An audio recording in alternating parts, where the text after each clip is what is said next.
bonjour. Je vous écris car je connais un lieu hanté. Seriez-vous intéressé d'y faire une étrange expérience? Ce sont des ruines hantées. Et vous, ça vous intéresse?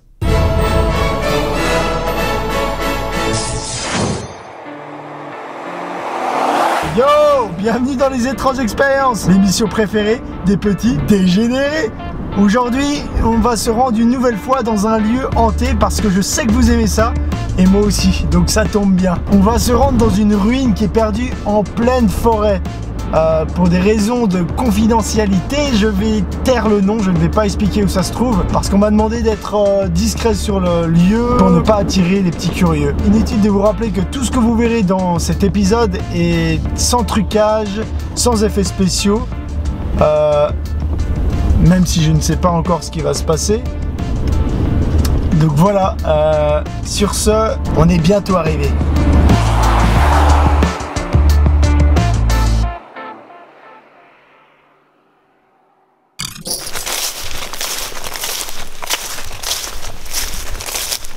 On arrive bientôt. C'est un peu perdu au milieu de la nature. Donc j'espère que je me suis pas trompé de route.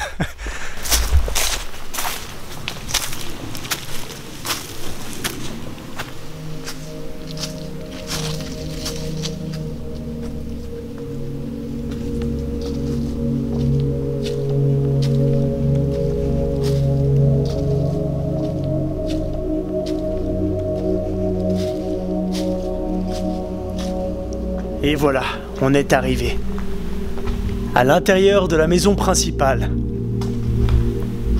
Une ruine, une énorme ruine, très dangereuse comme d'habitude. La maison qui était là était une sorte de manoir, un énorme domaine avec une chapelle et une écurie, dont la dernière utilisation était un repère pour les résistants de la Deuxième Guerre mondiale en 1944. Nous sommes ici dans la maison principale du domaine, une bâtisse qui a été donc brûlée. L'histoire raconte que les habitants, les résistants qui étaient ici, ont été enfermés à l'intérieur de la maison et brûlés vifs par les Allemands. Ça s'est passé en 1944. Et depuis, la maison est restée un tas de ruines. Cela fait bientôt 70 ans de ça. Après, il y a eu d'autres histoires ici. Comme par exemple celle du propriétaire en 1900. Un propriétaire qui aurait tué toute sa famille, puis qui les aurait enterrés autour de la maison.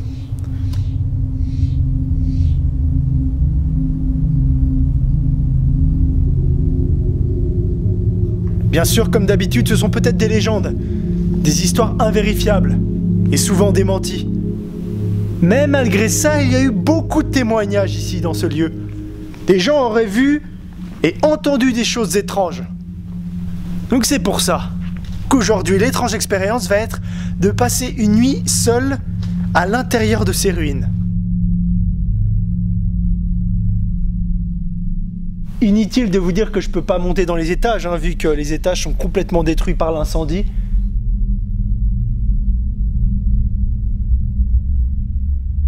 L'avantage de ce lieu, c'est qu'il est perdu au milieu de nulle part.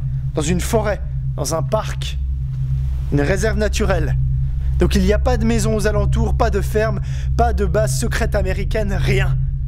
Juste ces ruines, perdues au milieu de nulle part. Comme ça on ne sera pas dérangé par des bruits qui peuvent venir interférer l'expérience. Donc il s'agit d'un domaine énorme, d'un terrain avec 3 bâtiments principaux. Le manoir qu'on a été voir tout à l'heure, une écurie et une ancienne église, une chapelle, qui est aussi dans un état complètement pitoyable, une ruine. Alors on raconte qu'à proximité de la chapelle, il y aurait un cimetière, un ancien cimetière avec des tombes, etc. J'ai fait un peu le tour des ruines, j'ai rien trouvé, j'ai pas vu de cimetière. Mais c'est clair que s'il y avait une église, il y a forcément un cimetière pas très loin. Peut-être qu'il est enfoui sous la végétation, je sais pas.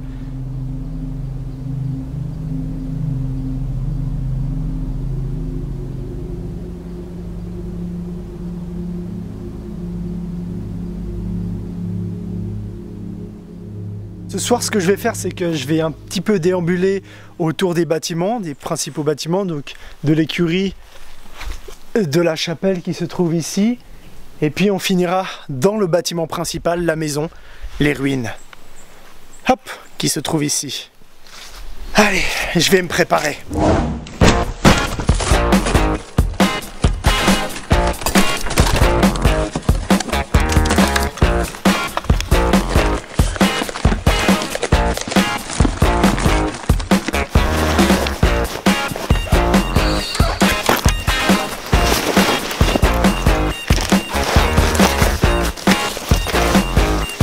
On m'a souvent dit que les animaux étaient réceptifs sur ces choses-là.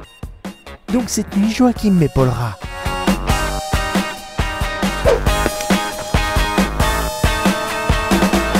Avant d'ouvrir le container, sois sûr de croire aux fantômes, car le fantomisateur n'est pas un jouet.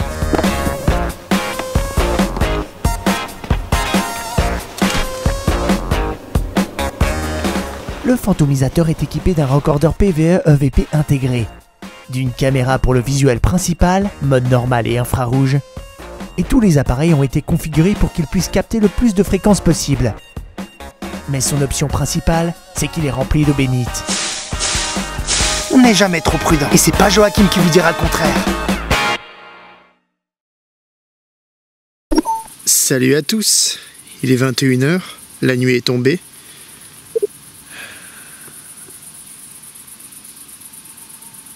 Je sais pas si vous arrivez à voir, mais sur mon épaule, il y a Joachim qui a sa propre petite lumière. Ok, c'est parti. L'ambiance est complètement différente, hein, forcément. Attention où je mets les pieds.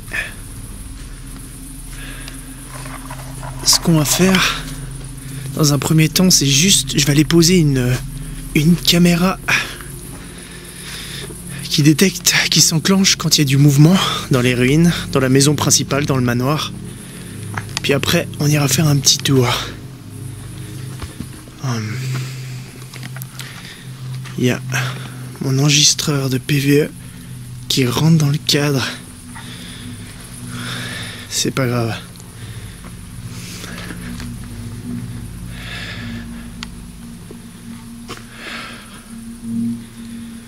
Donc ça, c'est ce qu'on a vu avant. Pas de surprise à ce niveau-là. Alors, il m'a semblé voir une espèce de... Qu'est-ce que c'était? Alors...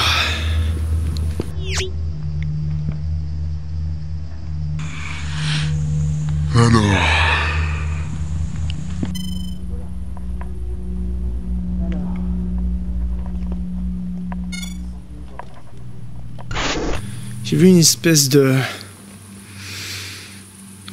Je sais pas. Ça commence bien.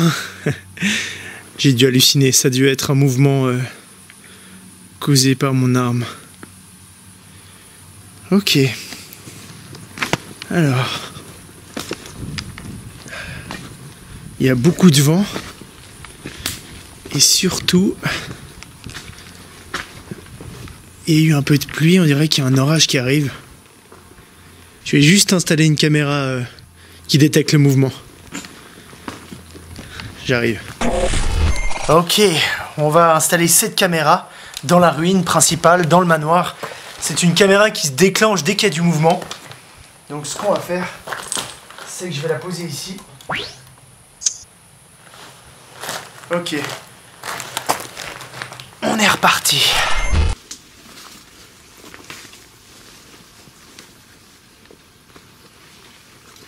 Nous voilà dehors. Je vais essayer de vous montrer un petit peu la ruine. Si on voit quelque chose. Voilà, ça c'est la ruine. De nuit. Ah, avant j'avais l'impression d'avoir vu quelque chose, mais c'est sûrement mon écran LCD ou ma caméra qui fait une espèce de lueur bleuâtre, c'est bizarre. Vous voyez ce que je veux dire? Bizarre. Je ne sais pas si vous voyez, mais il commence à pleuvoir. On le voit pas trop sur la caméra. Des grosses gouttes. Merde. On va quand même aller vers la chapelle. Et puis on verra. Hein Jojo? Ça va toujours toi? Et voilà, il commence à pleuvoir violemment. Je sais pas si on entend. J'ai même entendu un peu de tonnerre avant. Ok. On est vers les écuries, vers la chapelle. Et on va faire une petite, un petit appel sous ce porche, vu qu'il pleut à outrance. Putain, mon matériel est complètement mouillé. Est-ce que vous m'entendez? Est-ce qu'il y a quelqu'un avec moi? Nous sommes en l'année 2014. Certes, il n'y a pas encore de voiture volante, mais par contre, il y a tout un tas de gadgets qui me permettent de vous entendre, de vous voir.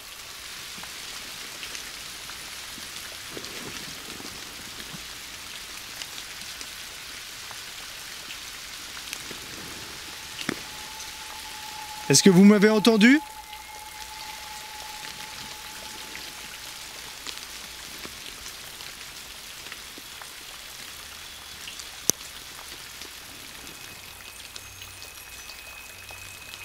Et même s'il y avait quelque chose, j'entendrais rien du tout.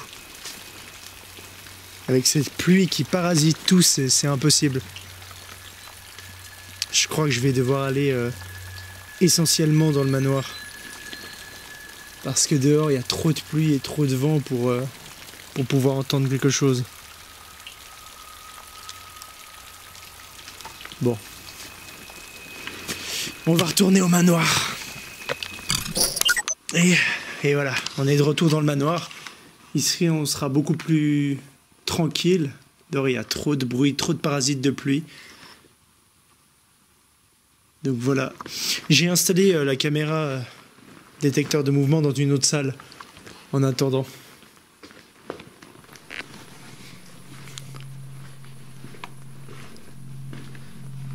Je suis venu ici pour essayer de rentrer en contact avec vous.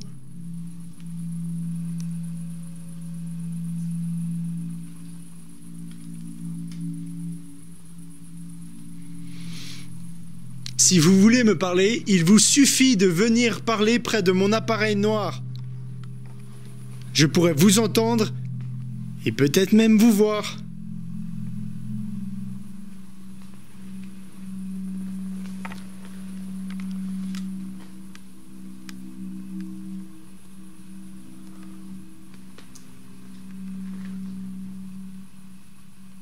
Y a quelqu'un ?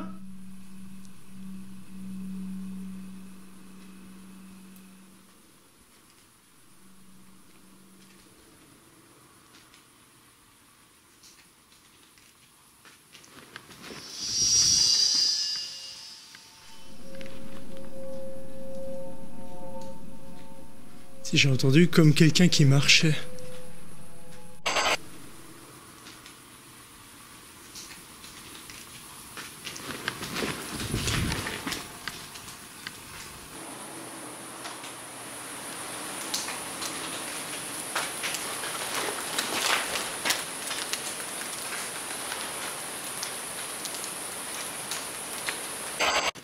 Ouais, j'ai entendu comme quelqu'un qui marchait, mais...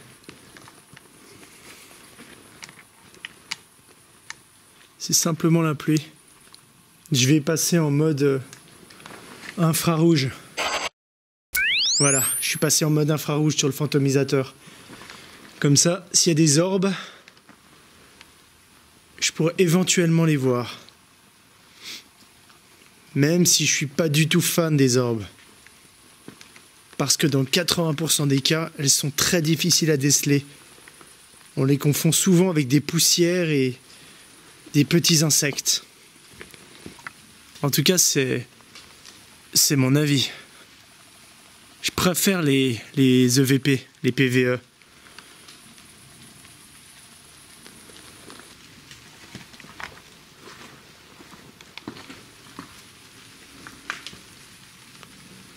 Est-ce qu'il y a quelqu'un avec moi ici? Vous entendez le bruit, c'est impossible. La pluie fait beaucoup trop de bruit.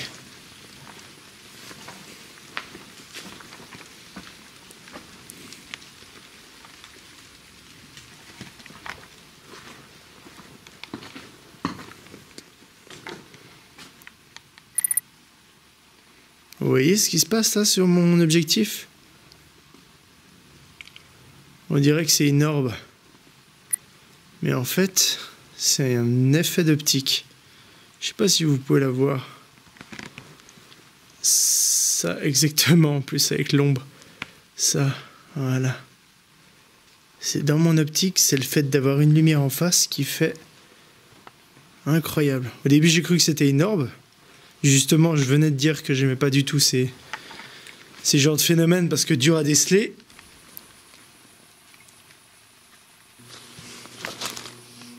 Oh, purée, mec, t'es stressé ou quoi? Beaucoup de personnes se demandent pourquoi on traque les spectres la nuit. Eh bien, selon moi, c'est tout simplement parce que la nuit est propice à des environnements beaucoup plus calmes. C'est-à-dire qu'on peut déceler toutes les anomalies visuelles ou sonores beaucoup plus facilement que de jour. Il est évident que essayer d'aller entendre un faible PVE ou voir une orbe de jour, c'est presque impossible, voire même... Ouais, je l'ai dit quoi, pas possible. Je l'avais pas vu de jour. Mais là... Je viens de la voir tout à l'heure. Oh purée, c'est glauque. Y'a quelqu'un? Faut toujours demander, c'est plus poli. Ah, merde.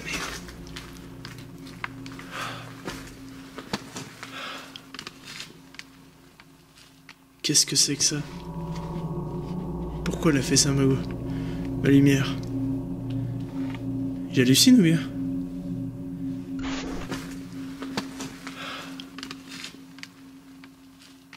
Peut-être que ma lampe elle a plus de batterie, c'est pour ça qu'elle s'est excitée.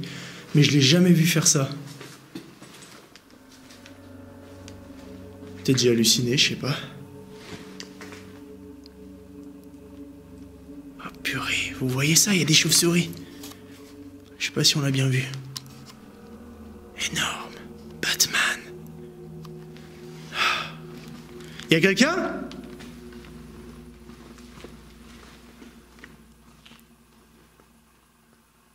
En tout cas, le lieu n'est pas beaucoup visité. Hein.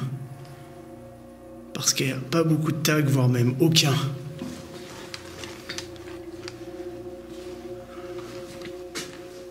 Ah putain, c'est génial. Les chauves-souris. Regardez ça. Je sais pas si on les voit. Ouais, on les voit. C'est génial. En fait, je vais tomber sur un vampire.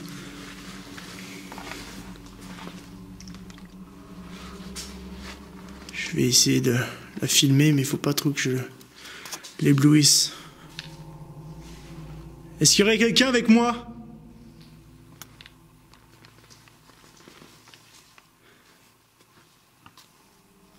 Elles sont grosses, hein? Elles sont énormes.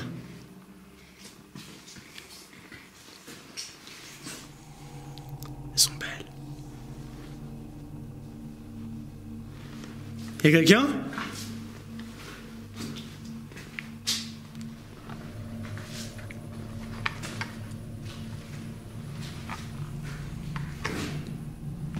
Une sorte de donjon ou je sais pas, une cave. C'est pas mal du tout, j'avais pas vu ça. Hein.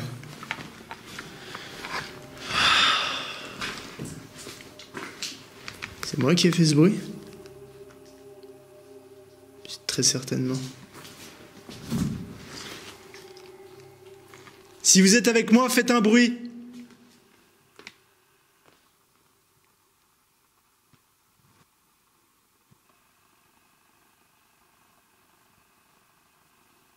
Si quelqu'un m'entend ou me voit, frappez 2 fois contre le mur.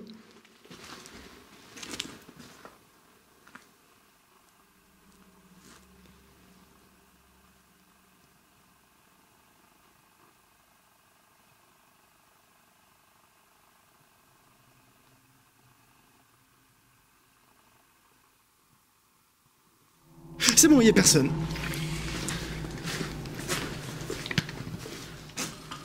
On voit plein de poutres qui ont été brûlées.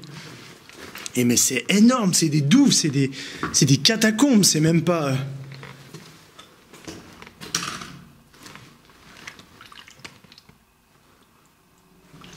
C'est quoi ça?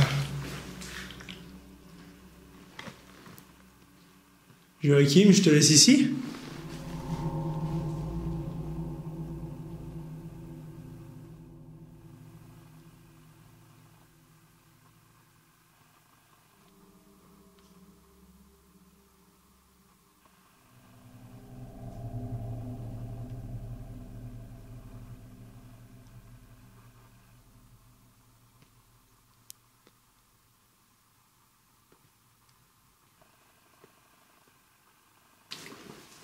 Est-ce que quelqu'un m'entend?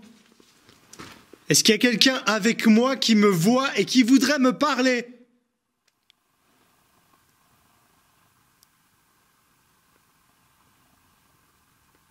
Est-ce qu'il y a quelqu'un avec moi qui me voit et qui voudrait me parler?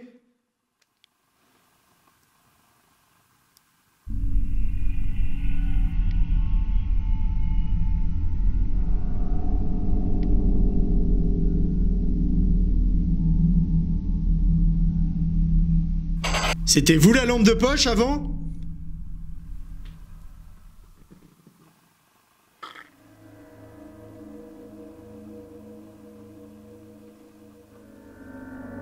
C'est quoi ce bruit bizarre? C'était vous la lampe de poche avant?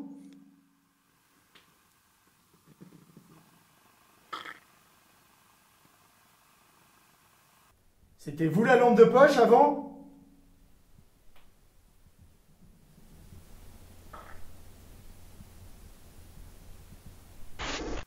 C'est quoi ce bruit bizarre?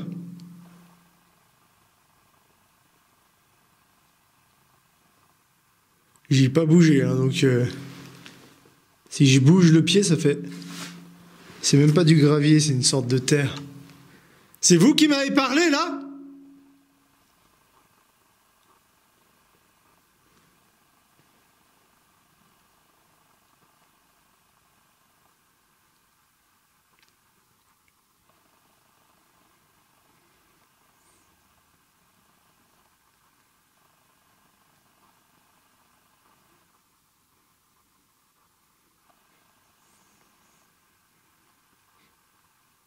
J'ai l'impression d'avoir entendu un mini oui, mais je crois que c'est mon imagination qui me joue des tours.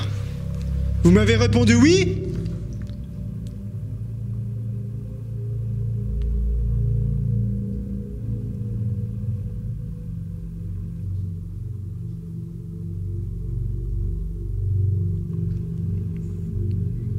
Aucune idée, j'entends rien.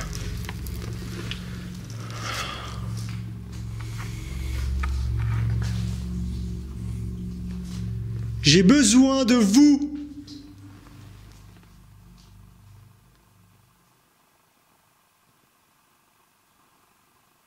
Est-ce que...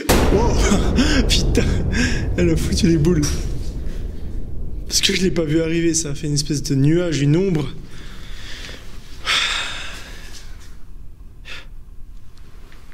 Bon, j'ai fait le tour, je crois. Il y a eu un petit son bizarre, mais à mon avis, ça doit être... je sais pas. C'est pas très concluant. Je reviendrai tout à l'heure. Ça vous dérange ?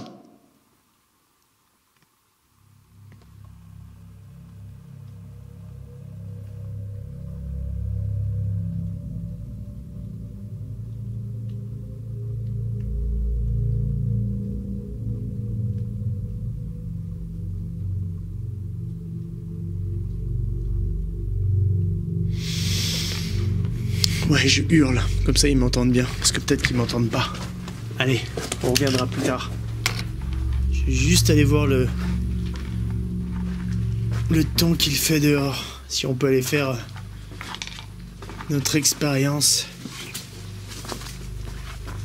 Mais la pluie a recommencé, comme par hasard. C'est horrible quoi, je vais pas pouvoir tourner dehors.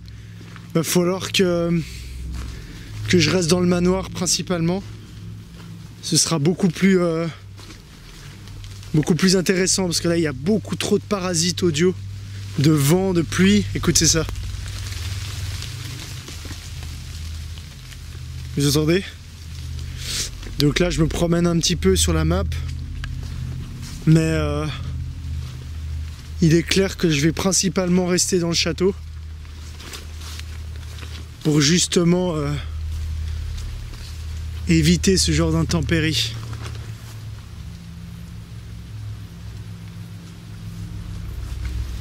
Ce qui me ferait le plus flipper, c'est de croiser quelqu'un ou de voir une silhouette au loin, comme ça, tu vois.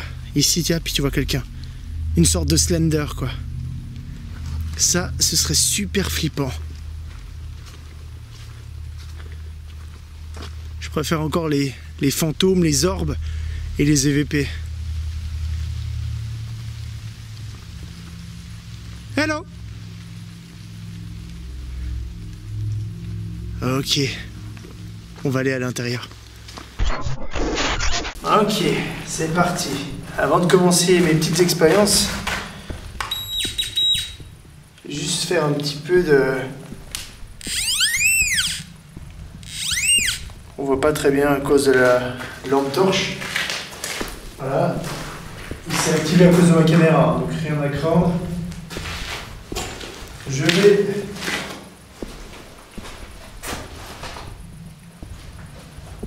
Pour l'instant, il n'y a rien du tout. On est au sous-sol, dans les ruines du manoir, dans ce que j'ai nommé les catacombes, ou la crypte. Peu importe. Joachim, tu l'auras appelé comment toi? Ouais. La température s'est beaucoup refroidie. Mais maintenant, on va essayer de faire quelques petits tests qui sont des expériences personnelles qui vont peut-être faciliter le contact ou pas avec des entités. On est dans les catacombes du manoir en ruine. Il n'y a aucun vent, rien du tout. Et l'idée, c'est de poser des objets, différents objets, pour peut-être qu'ils puissent les bouger ou n'importe quoi, on verra s'ils y arrivent. Donc premier objet, ça va être la bouteille. Si vous êtes là avec moi, concentrez votre énergie sur la bouteille et faites-la tomber.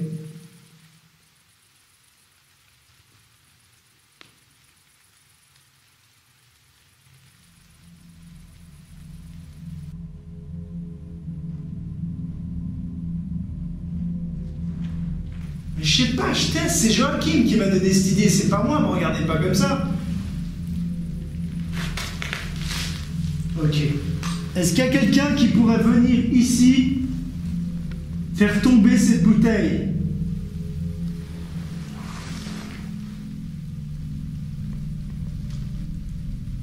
Soit frapper contre un mur, faites tomber la bouteille, ou parler dans mes appareils.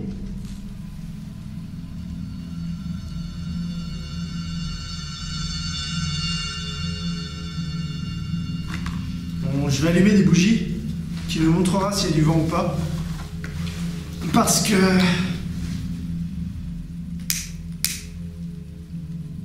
Et c'est là que t'as une fuite de gaz et... Et quelqu'un avec moi? Vous savez, si vous voulez communiquer, vous pouvez soit taper dans la bouteille, ou alors utiliser ceci, que vous devez quand même connaître, hein. Ça existait en 1940, ça. C'est un ballon.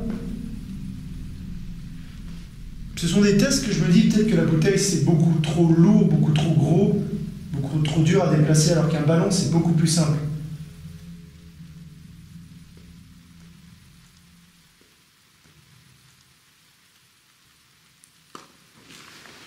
Je vais maintenant placer un cornet plastique. Pourquoi un cornet plastique? Parce qu'encore une fois, c'est un objet léger et peut-être pour eux c'est beaucoup plus facile de déplacer ce type d'objet. Donc on va le laisser comme ça. Si vous êtes avec moi, si vous m'entendez, vous me regardez, et vous voulez rentrer en contact, vous avez plusieurs moyens, hein, depuis le début on l'a vu, c'est soit vous allez vers des appareils que j'ai nommé le fantomisateur, qui sont juste là, les appareils noirs. Vous pouvez simplement vous manifester en parlant ou même visuellement.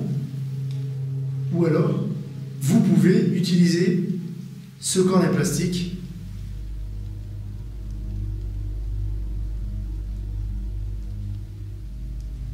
le faire bouger, le faire voler, n'importe quoi.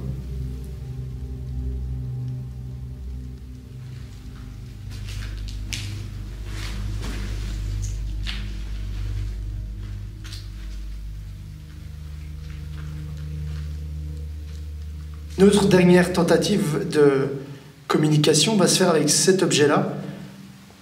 C'est une lampe avec un fil coupé, c'est-à-dire qu'il suffit d'avoir un petit peu d'énergie ou de répondre simplement ces deux fils. Donc ma théorie veut dire que on entend souvent parler de spectre. Regardez, je vous remontre. Charger, tac. Voilà. Quand je fais toucher les deux fils, ça s'allume. Et avec ça, peut-être qu'ils pourront mieux communiquer. Je vais la mettre comme ça. Il vous suffit de toucher ce petit objet, qui est une lampe de poche, pour pouvoir communiquer avec nous. Le principe est simple, c'est que vous mettez dessus, à la fois ça va vous donner de l'énergie, parce qu'il y a des piles dedans, et vous allez pouvoir nous transmettre un signal lumineux.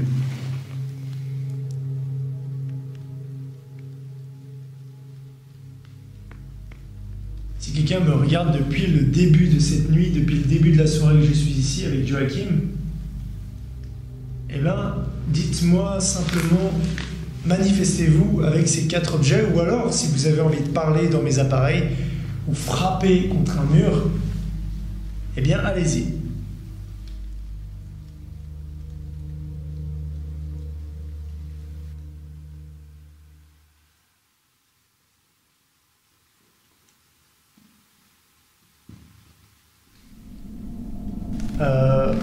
Surtout j'entendais une espèce de en bas, en haut je veux dire, mais je ne sais pas ce que c'était, mais je ne pense pas que c'était de type paranormal ou inexpliqué. Vous frappez contre un mur, eh bien allez-y.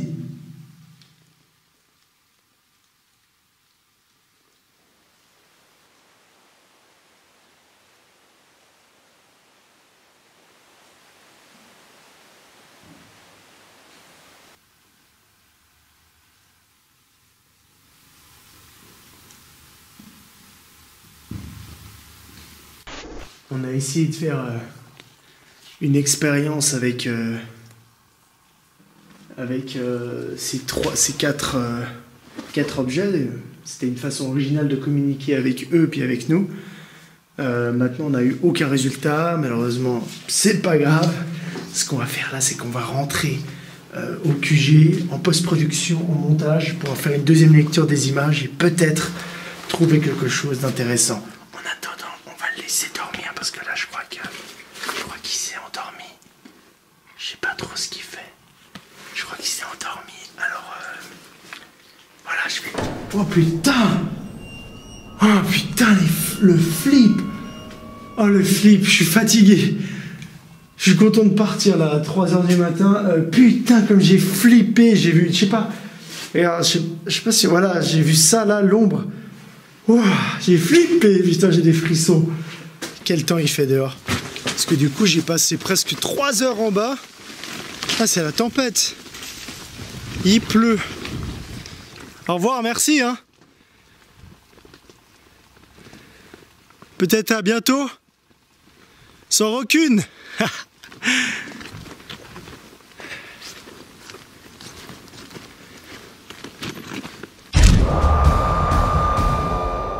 Voilà, maintenant qu'on a vu la vidéo, on va pouvoir l'analyser. Alors il est évident qu'on va pas pouvoir analyser en détail l'épisode, c'est impossible, mais l'idée c'est de faire un bref résumé des principaux éléments qui sont survenus cette nuit. Si j'avais fait un épisode sur les insectes, cet épisode aurait été incroyable, parce que vraiment c'était le bal des moustiques.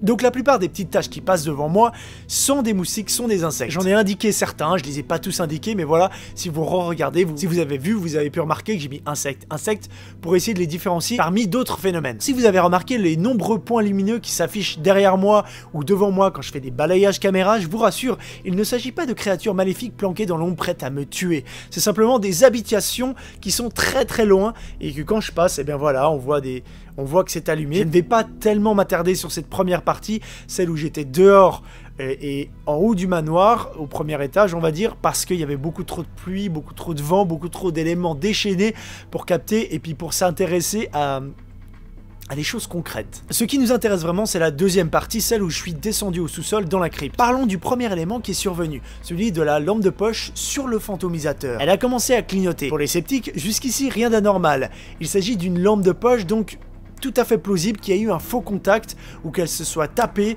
ou qu'elle bug, peu importe. Sauf que cette lampe de poche ressemble à ça, et est quasiment neuve. Inutile de vous dire que les piles étaient neuves, que même si vous la frappez, elle ne bouge pas d'un poil, et qu'elle était comme ça sous le fantomisateur et que l'interrupteur était donc de l'autre côté. Sans compter qu'il s'agit de la lampe de poche que je porte dans mon épisode L'île de Povelia, et comme vous avez pu le voir, j'ai jamais eu ça pendant une nuit. Mais je suis d'accord avec vous, il s'agit de matériel électronique, donc il est fort probable qu'il s'agisse d'un dysfonctionnement, peut-être interne ou peut-être même de l'ampoule. Je ne sais pas si certains d'entre vous ont remarqué une espèce de vapeur qui arrive au coin de l'écran, au coin de mon écran à un moment donné, qui est légèrement éclairé par ma lampe de poche. J'arrête tout de suite les convaincus, il s'agit simplement de ma condensation. Maintenant parlons de la tache blanche. Pas celle qu'a dans ton lit Joachim, non. Celle que j'ai filmée à 22 minutes et 15 secondes. Pour les sceptiques, il s'agit très certainement d'un moustique. Si on compare l'image d'un moustique et l'image de cette tache, on remarquera quand même que le moustique est beaucoup plus opaque, beaucoup plus ovale et limite un petit peu brun. Sa trajectoire n'est pas pareille et surtout il ne disparaît pas. Parce que ce qui est troublant avec cette tache, c'est qu'elle apparaît et qu'elle disparaît à ce moment-là. Or, un moustique, quand il rentre dans le champ, il continue son chemin, soit il sort, soit il disparaît de la lumière. Mais on voit clairement que le faisceau lumineux n'est plus à sa portée. Oui, tu as raison Joachim, peut-être qu'il s'agit d'un petit moucheron, d'un moustique microscopique. Cependant, même s'il s'agirait de n'importe quelle bête, que ce soit des insectes, des coléoptères ou n'importe quoi, ce que vous voulez, il ne disparaîtrait pas comme ça. C'est la façon dont il disparaît qui est intrigante. Donc si je résume, un moustique, pas vraiment, parce que sa forme, sa taille, sa couleur et sa disparition écarte la piste du moustique. En tout cas pour moi, c'est mon avis, hein, et celle de Joachim. Peut-être qu'il s'agit d'une nouvelle sorte de moustique bionique qui a évolué, qui a muté dans cette crypte, et pendant les années s'est entraîné à apparaître et disparaître hyper rapidement. Ce qui expliquerait le cas. Si vous êtes en train de croire que je vous dis que c'est un fantôme, c'est pas du tout le cas. Ça c'est Joachim qui le croit. Moi j'essaye simplement de trouver des hypothèses et d'ouvrir des questions et ouvrir un débat. Alors pour les sceptiques, évidemment, j'ai pas oublié l'hypothèse de la poussière. Très certainement, peut-être qu'il s'agit d'une poussière. J'en suis pas convaincu, mais c'est une piste fort probable. Pourquoi j'en suis pas convaincu? Parce qu'elle disparaît. Une poussière, quand elle tombe, généralement, elle tombe et elle continue sa trajectoire, elle ne disparaît pas non plus. Voilà, bon après vous allez me dire, ouais, mais c'est une poussière spéciale qui se désintègre. En même temps, elle est très spéciale parce que c'est une poussière de cave qui se disparaît et qui se désintègre, donc c'est normal. Ok, mais alors pourquoi la poussière fait comme ça? Fait un espèce de mouvement bizarre. On va faire un petit test.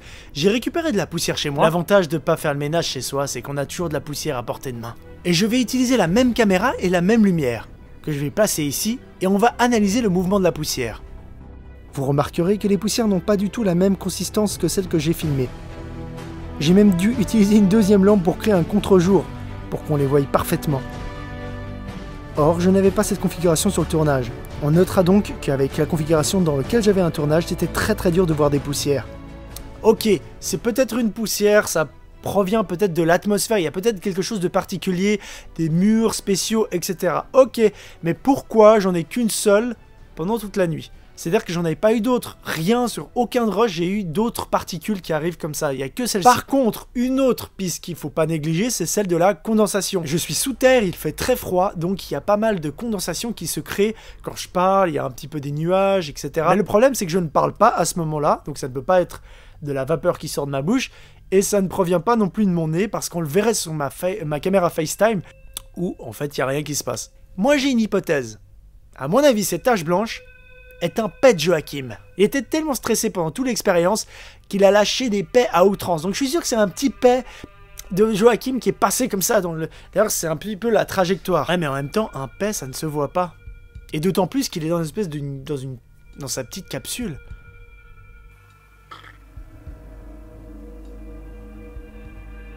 Peut-être un EVP. PVE. Mais en tout cas, je comprends rien et je n'arrive pas du tout à analyser si c'est une voix ou si c'est quelque chose. Ou frapper contre un mur, eh bien allez-y. Le fait de demander 2 frappements pour moi est très important parce que je sais que l'environnement vit, il y a de la vie, il y a des animaux, il y a du vent, il y a plein de choses. Donc si on parle, on dit faites un bruit, puis il y a un bruit, c'est peut-être un hasard et c'est sûrement un hasard. Comme par exemple dans mon épisode sur l'île de Poveglia, ça m'arrive mais tout le temps, je pose une question et il y a un bruit. Et on associe tout de suite ça au paranormal, donc il faut faire très attention. Et du coup, le fait de demander 2 bruits, ça peut nous faire déjà rentrer dans un autre stade. On passe à un stade au-dessus. On le voit clairement sur les waveforms, il y a 2 sons qui sont inscrits dans le spectre audio. Personnellement, je suis très content de cet épisode, parce que j'ai pu ramener quelques éléments troublants, qui soulèvent des questions. Et que vous soyez sceptique ou convaincu, ça n'a pas d'importance. L'important, c'est que vous ayez passé un bon moment. J'espère que cet épisode vous a plu. Il m'a demandé énormément de travail, que ce soit dans la recherche, dans le tournage, dans le montage, dans la post-production, dans l'analyse des images. Et pour ça, j'espère vraiment que vous avez passé un super moment. N'oubliez pas de vous abonner à ma chaîne YouTube pour d'autres vidéos. Et vous pouvez lâcher un petit un petit like aussi si vous avez kiffé vos traces. Et moi, je vous donne à bientôt rendez-vous pour d'autres vidéos.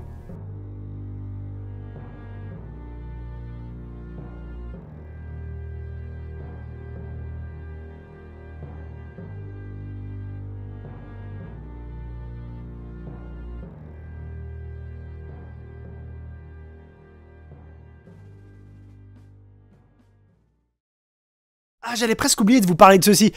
Je vous en ai pas parlé parce qu'il n'y a eu aucun résultat, aucune vidéo, rien du tout. À part une petite photo, mais qui prouve rien du tout.